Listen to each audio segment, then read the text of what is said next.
It is believed that when the Taj Mahal in Agra was built some 375 years ago, more than 1,000 elephants were deployed to transport construction materials.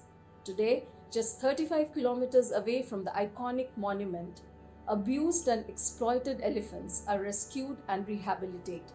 This is at the Elephant Conservation Care Center in Garhi village, Churmura district off the National Highway 2 between Agra and Mathura in Uttar Pradesh. Here at the center, a systematic Medicare for the elephants was introduced in 2010. A state-of-the-art elephant hospital came up in 2018 in the 36-acre green campus. So we realized very quickly that this was the time for Wildlife SOS to step in and address the issue of elephants being traumatized and brutalized. So what we noticed was there was a lot of major issues. The people had become desensitized to seeing elephants in chains. You know, the common man in India was so used to seeing elephants begging on the street, people beating the elephants, people riding elephants, etc. Even in circuses, circuses used elephants, doing tricks and all of that. The Elephant Conservation Center has rescued 60 elephants so far. It has treated 120 and attended to 200 plus on-site injuries following SOS calls.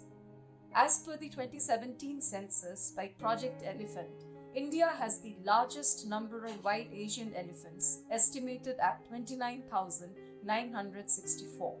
Around 2,980 elephants are in captivity. Over 200 elephants died in last 10 years in railway track-related accidents in India. But what a lot of people didn't know is that every single elephant that is in captivity is usually taken from the wild. And the way they are poached from the wild is very brutal. They are captured, removed from their herds, the herd is frightened off or driven away, and the babies who can't keep pace, or they are trapped, and then a lot of it is illegal. And then once they are trapped, then these elephants are put through a very rigorous, brutal process of training to get them to understand captivity. So basically the spirit is broken. You know, they beat the elephant calves, they put holes in their ears, put a rope through it, tie them up and lock them up in a small kraal. And when they break the spirit, the elephant calf can't move, it's hungry, it's struggling, it's been separated from its herd. And once a wild elephant is domesticated, it can never go back to the wild. You know, that life is lost. And all for what? So they could perform in a circus or do some rituals in a temple or something like that. But on one hand, if you look at it, it's so ironic that we have Lord Ganesh, who is an embodiment of elephants. And we worship Lord Ganesh. Everybody, will happily go to a temple and pray to Lord Ganesh. But the real elephant is subjected to so much torture, so much abuse. It's horrifying. And when I saw that, I realized that, okay, we've got to step in and do something about it. So that is where Wildlife SOS started our whole program with working hands-on with elephants. The day we visit the center, 50-year-old Ginger is undergoing treatment. 3 years ago, she was rescued from Firozabad, where she was found tied to a tree and shackled in chains. With cracked toenails, chronic wounds on the legs, saddle-induced injuries on the back, and diminishing eyesight, Ginger was forced into begging and also used for joyrides. Dr. Ilayaraja Selvaraj, who has been with the Wildlife SOS for 20 years and in elephant care for last 5 years, talks about the common kinds of injuries and ailments the elephants are brought in with, and the equipment available, and the tests and treatments done at the hospital and the rehab center. I am being with Wildlife SOS for past 20 years. Since we started this elephant facility in 2009, from the date onwards, we are closely associated with the elephant works, and we established our elephant hospital in 2018.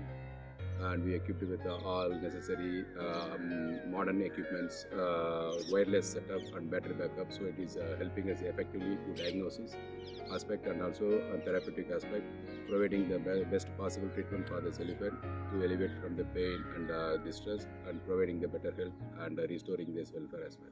Yeah, today we are in the Elephant Conservation Care Center. We are taking the elephant for walk, the routine walking exercise, the evening walk.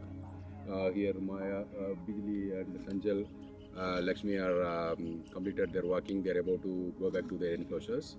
And this is the way morning and evening doing the exercise walk for them. That is more important for their well-being and social behavior, and also it's like an exercise for them. Yeah, right now we have 32 rescued elephant with us, and all are having different kinds of problem.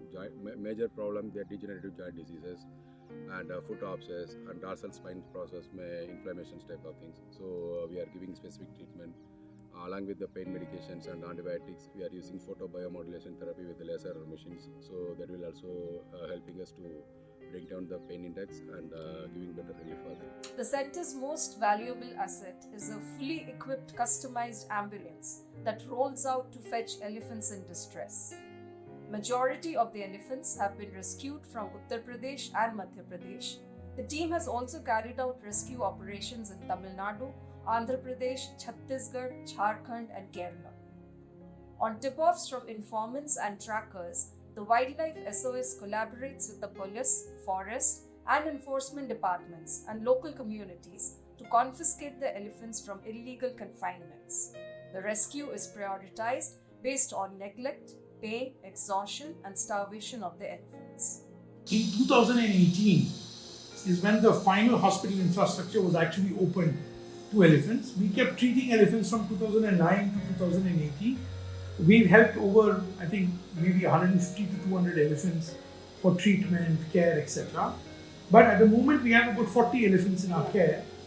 The elephant hospital itself has the medical facilities of a medical hoist, and we realized that what we needed was a living, breathing facility which could show others that this is the kind of a facility that's needed for elephants to be cared for. And our goal was not to achieve any tick marks of being the largest or the widest or whatever. We just wanted to create a facility and have the ability to provide support and assistance to the forest department so that any rescued elephants could be cared for and not have to be returned to the offender.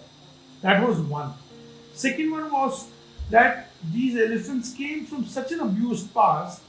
We needed to be able to provide them the infrastructure to give them the care that they need. Each one comes with a lot of medical issues. They are like a walking encyclopedia of illnesses. They have ailments like chronic issues, arthritis, back issues, blindness, and some of them are missing appendages, missing ear, missing eye, etc. So if we did not have that, how would we ever start this? Over the years, a dozen elephants lost their lives battling their injuries. To honor their strength, sacrifices and resilience, the Elephant Conservation Center built a first-of-its-kind memorial park in 2019. Every rescue is a challenge. The elephants with a gruesome past needed to be rescued, and now a sense of calm replaces the past trauma of the 40 elephants under rehabilitation at the center.